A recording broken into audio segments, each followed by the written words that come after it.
സഭാപ്രസംഗി അധ്യായം 6. സൂര്യന് കീഴെ ഞാൻ കണ്ടിരിക്കുന്ന ഒരു തിന്മയുണ്ട്, അത് മനുഷ്യർക്ക് ഭാരമുള്ളതാകുന്നു. ദൈവം ഒരു മനുഷ്യന് ധനവും ഐശ്വര്യവും മാനവും നൽകുന്നു. അവൻ ആഗ്രഹിക്കുന്നതൊന്നിനും അവന് കുറവില്ല. എങ്കിലും അതനുഭവിപ്പാൻ ദൈവം അവന് അധികാരം കൊടുക്കുന്നില്ല. ഒരു അന്യനത്രേ അത് അനുഭവിക്കുന്നത്. അത് മായയും വല്ലാത്ത വ്യാധിയും തന്നെ. ഒരു മനുഷ്യൻ 100 മക്കളെ ജനിപ്പിക്കുകയും ഏറിയ സംവത്സരം ജീവിച്ച് ദീർഘായുസ്സായിരിക്കുകയും ചെയ്തിട്ടും അവൻ നന്മ അനുഭവിച്ച് തൃപ്തനാകാതെയും ഒരു ശവസംസ്കാരം പ്രാപിക്കാതെയും പോയാൽ ഗർഭമലസിപ്പോയ പിണ്ടം അവനേക്കാൾ നന്ന് എന്ന് ഞാൻ പറയുന്നു. അത് മായയിൽ വരുന്നു, അന്ധകാരത്തിലേക്ക് പോകുന്നു. അതിൻ്റെ പേർ അന്ധകാരത്തിൽ മറഞ്ഞിരിക്കുന്നു. സൂര്യനെ അത് കണ്ടിട്ടില്ല, അറിഞ്ഞിട്ടുമില്ല. മറ്റവനേക്കാൾ അധികം വിശ്രാമം അതിനുണ്ട്. അവൻ 2000 ആണ്ട് ജീവിച്ചിരുന്നിട്ടും നന്മ അനുഭവിച്ചില്ലെങ്കിൽ എല്ലാവരും ഒരു സ്ഥലത്തേക്കല്ലയോ പോകുന്നത്. മനുഷ്യൻ്റെ പ്രയത്നമൊക്കെയും അവൻ്റെ വായ്ക്കു വേണ്ടിയാകുന്നു, എങ്കിലും അവൻ്റെ കൊതിക്ക് മതി വരുന്നില്ല. മൂഢനേക്കാൾ ജ്ഞാനിക്കെന്ത് വിശേഷതയുള്ളൂ? പരിജ്ഞാനമുള്ള സാധുവിന് ജീവനുള്ളവരുടെ മുമ്പിൽ നടക്കുന്നതിൽ എന്ത് വിശേഷതയുള്ളൂ? അഭിലാഷത്തിൻ്റെ സഞ്ചാരത്തേക്കാൾ കണ്ണിൻ്റെ നോട്ടം നല്ലത്, അതും മായയും വൃഥാ പ്രയത്നവുമത്രേ. ഒരുത്തൻ എന്തു തന്നെ ആയിരുന്നാലും അവന് പണ്ടേ തന്നെ പേർ വിളിച്ചിരിക്കുന്നു. മനുഷ്യൻ എന്താകുമെന്ന് വിധിച്ചുമിരിക്കുന്നു. തന്നിലും ബലമേറിയവനോട് വാദിപ്പാൻ അവന് കഴിവില്ല. മായയെ വർദ്ധിപ്പിക്കുന്ന വാക്ക് പിരിക്കിയാലും മനുഷ്യനെന്ത് ലാഭം? മനുഷ്യൻ്റെ ജീവിതകാലത്ത് അവൻ നിഴൽ പോലെ കഴിച്ചു കൂട്ടുന്ന വ്യർത്ഥമായുള്ള ആയുഷ്കാലത്തൊക്കെയും അവൻ എന്താകുന്നു നല്ലത് എന്ന് ആർക്കറിയാം? അവൻ്റെ ശേഷം സൂര്യന് കീഴെ എന്ത് സംഭവിക്കുമെന്ന് മനുഷ്യനോട് ആർ അറിയിക്കും? അധ്യായം 7.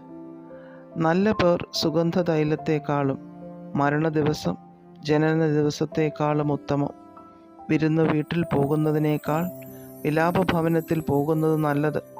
അതല്ലോ സകല മനുഷ്യരുടെയും അവസാനം. ജീവിച്ചിരിക്കുന്നവൻ അത് ഹൃദയത്തിൽ കരുതിക്കൊള്ളും. ചിരിയേക്കാൾ വ്യസനം നല്ലത്. മുഖം വാടിയിരിക്കുമ്പോൾ ഹൃദയം സുഖമായിരിക്കും.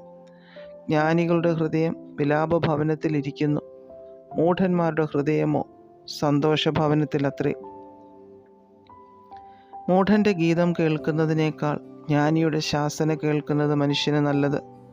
മൂഢൻ്റെ ചിരി കലത്തിൻ്റെ കീഴെ കത്തുന്ന മുള്ളിൻ്റെ പൊടുപൊടുപ്പ് പോലെയാകുന്നു, അതും മായയത്രേ. കോഴ ജ്ഞാനിയെ പൊട്ടനാക്കുന്നു, കൈക്കൂലി ഹൃദയത്തെ കെടുത്തു കളയുന്നു. ഒരു കാര്യത്തിൻ്റെ ആരംഭത്തേക്കാൾ അതിൻ്റെ അവസാനം നല്ലത്. ഗർവമാനസനേക്കാൾ ക്ഷമാമാനസൻ ശ്രേഷ്ഠൻ. നിന്റെ മനസ്സിൽ അത്ര വേഗം നീരസമുണ്ടാകരുത്. മൂഢന്മാരുടെ മാർവിലല്ലോ നീരസം വസിക്കുന്നത്.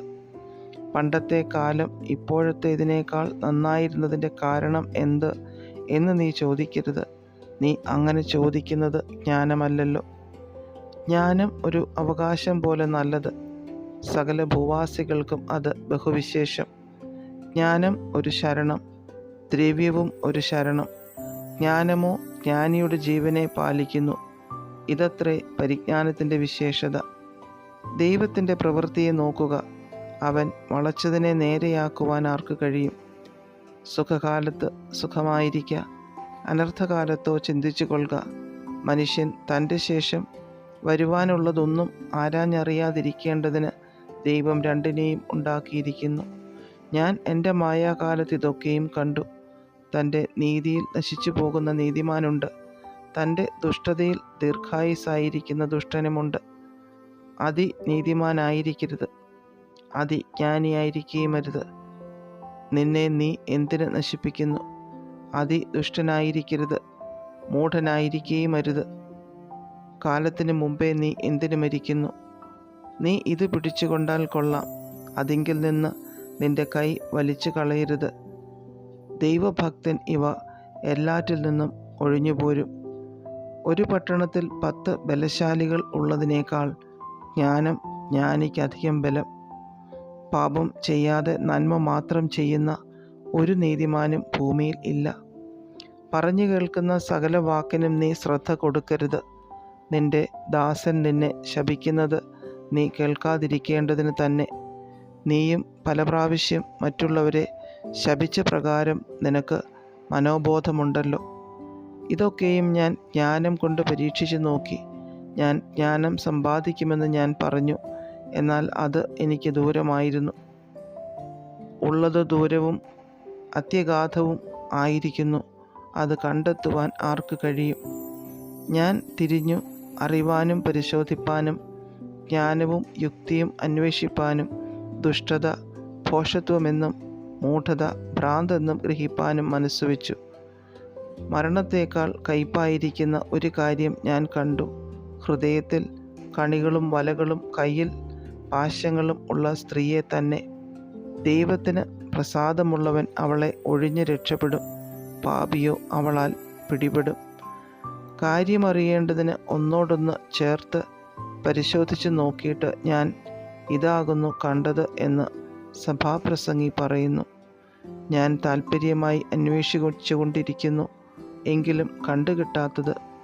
1000 പേരിൽ ഒരു പുരുഷനെ ഞാൻ കണ്ടെത്തി, എങ്കിലും ഇത്രയും പേരിൽ ഒരു സ്ത്രീയെ കണ്ടെത്തിയില്ല എന്നതത്രേ. ഒരു കാര്യം മാത്രം ഞാൻ കണ്ടിരിക്കുന്നു: ദൈവം മനുഷ്യനെ നേരുള്ളവനായി സൃഷ്ടിച്ചു, അവരോ അനേകം സൂത്രങ്ങളെ അന്വേഷിച്ചു വരുന്നു. അധ്യായം 8. ജ്ഞാനിക്ക് തുല്യനായിട്ടാരുള്ളൂ? കാര്യത്തിൻ്റെ പൊരുൾ അറിയുന്നവൻ ആർ? മനുഷ്യൻ്റെ ജ്ഞാനം അവൻ്റെ മുഖത്തെ പ്രകാശിപ്പിക്കുന്നു, അവൻ്റെ മുഖത്തെ കാഠിന്യം മാറിപ്പോകുന്നു. ദൈവസന്നിധിയിൽ ചെയ്ത സത്യമോർത്തിട്ട് രാജാവിൻ്റെ കൽപ്പന പ്രമാണിച്ചു കൊള്ളണം എന്ന് ഞാൻ പ്രബോധിപ്പിക്കുന്നു. നീ അവൻ്റെ സന്നിധി വിട്ടുപോകുവാൻ ബന്ധപ്പെടരുത്, ഒരു ദുഷ്കാര്യത്തിലും ഇടപെടരുത്. അവൻ തനിക്ക് ഇഷ്ടമുള്ളതൊക്കെയും ചെയ്യുമല്ലോ. രാജകൽപ്പന ബലമുള്ളത്, നീ എന്തു ചെയ്യുന്നു എന്ന് അവനോട് ആർ ചോദിക്കും? കൽപ്പന പ്രമാണിക്കുന്നവന് ഒരു ദോഷവും സംഭവിക്കുകയില്ല. ജ്ഞാനിയുടെ ഹൃദയം കാലത്തെയും ന്യായത്തെയും വിവേചിക്കുന്നു. സകല കാര്യത്തിനും കാലവും ന്യായവുമുണ്ടല്ലോ. മനുഷ്യൻ്റെ അരിഷ്ടത അവന് ഭാരമായിരിക്കുന്നു, സംഭവിപ്പാനിരിക്കുന്നത് അവൻ അറിയുന്നില്ലല്ലോ. അത് എങ്ങനെ സംഭവിക്കും എന്ന് അവനോട് ആർ അറിയിക്കും? ആത്മാവിനെ തടുപ്പാൻ ആത്മാവിന്മേൽ അധികാരമുള്ള ഒരു മനുഷ്യനുമില്ല, മരണദിവസത്തിന്മേൽ അധികാരമുള്ളവനുമില്ല. യുദ്ധത്തിൽ സേനാവിമോചനവുമില്ല. ദുഷ്ടത ദുഷ്ടന്മാരെ വിടുവിക്കുകയുമില്ല. ഇതൊക്കെയും ഞാൻ കണ്ടു. മനുഷ്യന് മനുഷ്യൻ്റെ മേൽ അവൻ്റെ ദോഷത്തിനായി അധികാരമുള്ള കാലത്ത് സൂര്യന് കീഴെ നടക്കുന്ന സകല പ്രവൃത്തിയിലും ഞാൻ ദൃഷ്ടിവെച്ചു. ദുഷ്ടന്മാർ അടക്കം ചെയ്യപ്പെട്ട് വിശ്രാമം പ്രാപിക്കുന്നതും നേർ പ്രവർത്തിച്ചവർ വിശുദ്ധ സ്ഥലം വിട്ടുപോകേണ്ടി വരികയും പട്ടണത്തിൽ മറയ്ക്കപ്പെടുകയും ചെയ്തിരിക്കുന്നതും ഞാൻ കണ്ടു. അതും മായയത്രേ. ദുഷ്പ്രവൃത്തിക്കുള്ള ശിക്ഷാവിധി തൽക്ഷണം അടക്കായിക കൊണ്ട് മനുഷ്യർ ദോഷം ചെയ്യുവാൻ ധൈര്യപ്പെടുന്നു. പാപി 100 പ്രാവശ്യം ദോഷം ചെയ്യുകയും ദീർഘായുസ്സോടെ ഇരിക്കുകയും ചെയ്യുന്നുണ്ടെങ്കിലും ദൈവത്തെ ഭയപ്പെടുന്ന ഭക്തന്മാർക്ക് നന്മ വരുമെന്ന് ഞാൻ നിശ്ചയമായി അറിയുന്നു. എന്നാൽ ദുഷ്ടന് നന്മ വരികയില്ല. അവൻ ദൈവത്തെ ഭയപ്പെടായികയാൽ നിഴൽ പോലെ അവൻ്റെ ആയുസ് ദീർഘമാകയില്ല. ഭൂമിയിൽ നടക്കുന്ന ഒരു മായയുണ്ട്. നീതിമാന്മാർക്ക് ദുഷ്ടന്മാരുടെ പ്രവൃത്തിക്ക് യോഗ്യമായത് ഭവിക്കുന്നു, ദുഷ്ടന്മാർക്ക് നീതിമാന്മാരുടെ പ്രവൃത്തിക്ക് യോഗ്യമായതും ഭവിക്കുന്നു. അതും മായയത്രയെന്ന് ഞാൻ പറഞ്ഞു. ആകയാൽ ഞാൻ സന്തോഷത്തെ പ്രശംസിച്ചു. തിന്നുകുടിച്ച് സന്തോഷിക്കുന്നതല്ലാതെ മനുഷ്യന് സൂര്യൻ്റെ കീഴിൽ മറ്റൊരു നന്മയുമില്ലല്ലോ. ദൈവം സൂര്യൻ്റെ കീഴിൽ അവന് നൽകുന്ന ആയുഷ്കാലത്ത് അവൻ്റെ പ്രയത്നത്തിൽ അവനോടുകൂടെ നിലനിൽക്കുന്നത് ഇത് മാത്രമേയുള്ളൂ. ഭൂമിയിൽ നടക്കുന്ന കാര്യം കാണുവാനും മനുഷ്യന് രാവും പകലും കണ്ണിൽ ഉറക്കം വരുന്നില്ലല്ലോ. ജ്ഞാനം ഗ്രഹിപ്പാനും ഞാൻ മനസ്സുവെച്ചപ്പോൾ സൂര്യൻ്റെ കീഴിൽ നടക്കുന്ന പ്രവൃത്തി ആരാഞ്ഞറിവാൻ മനുഷ്യന് കഴിവില്ല എന്നിങ്ങനെ ഞാൻ ദൈവത്തിൻ്റെ സകല പ്രവൃത്തിയെയും കണ്ടു. മനുഷ്യൻ എത്ര പ്രയാസപ്പെട്ട് അന്വേഷിച്ചാലും അതിനെ ഗ്രഹിക്കയില്ല. ഒരു ജ്ഞാനി തന്നെയും അതിനെ ഗ്രഹിപ്പാൻ നിരൂപിച്ചാൽ അവന് സാധിക്കയില്ല.